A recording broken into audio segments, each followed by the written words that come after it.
सर्वप्रथम शिव गुरु महेश्वर के चरण कमलों में प्रणाम करती हूँ, मेरा प्रणाम स्वीकार हो। साहेब भैया और नीलम दीदी माँ के चरणों में प्रणाम करती हूँ, मेरा प्रणाम स्वीकार हो। देखिए, आज का विषय है कि गुलाब के फूल से हम क्या क्या समझते हैं, उसका क्या रहस्य है। देखिए, गुलाब के फूल तो ऐसे देखने में बहुत लुभावना होता है, जो देखता है वही उस पर मोहित हो जाता है। इतना सुंदर वो अपने तरफ आकर्षित करता है कि उस पर जो देखता है उसी को मन करता है कि उसको तोड़ लें। देखिएगा, वो कांटों के बीच रहता है, इतना कांटा उसके मतलब नीचे रहता है, लेकिन उस कांटा को कोई नहीं देखता है, सभी लोग उस फूल को ही देखता है। देखिएगा, कांटों के बीच होते हुए भी वो अपने आप में इतना खूबसूरत है, इतना सुगंधित है कि वो अपने गुण के कारण इतना शोभायमान होता है कि उसके कांटा को कोई नहीं देखता है, सभी लोग उस फूल के तरफ आकर्षित हो जाते हैं। देखिए, वैसे किसी को हम देते हैं तो प्यार का प्रतीक भी माना गया है, और गुलाब के फूल अपने आप में उसमें एक गुण है। उसका गुण क्या है कि सुगंध देना। वो चाहे जिस अवस्था में रहता है, चाहे आप उसको प्यार से किसी को दीजिए या कोई उसके तोड़ के मसल के फेंक देता है, फिर भी वो अपना गुण को नहीं छोड़ता है। उसका गुण है सुगंध देना, वो सब समय उसके साथ रहता है। देखिए, कोई अगर प्यार से उसको देता है तो कितना सुंदर प्यार का प्रतीक है। कोई उसको मसल दिया, मसल के भी फेंक दिया, फिर भी उस समय भी वो अपने सुगंध को नहीं छोड़ता है। उसका गुण है सब समय वो सुगंध के साथ रहता है।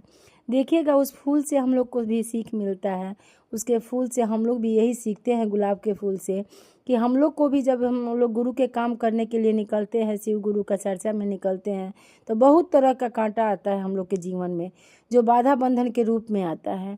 देखिएगा, अपने घर से भी कुछ बाधा आ जाता है, कुछ समाज से आने लगता है, कुछ लोगों से आने लगता है, कुछ रिश्तेदारों से आने लगता है। तो हम लोग को जब वो गुलाब के फूल का ज्ञान सुनने को मिला, तो उससे हमको ये सीख मिला कि हम लोग दूसरे को न देखें, कौन क्या बोल रहा है।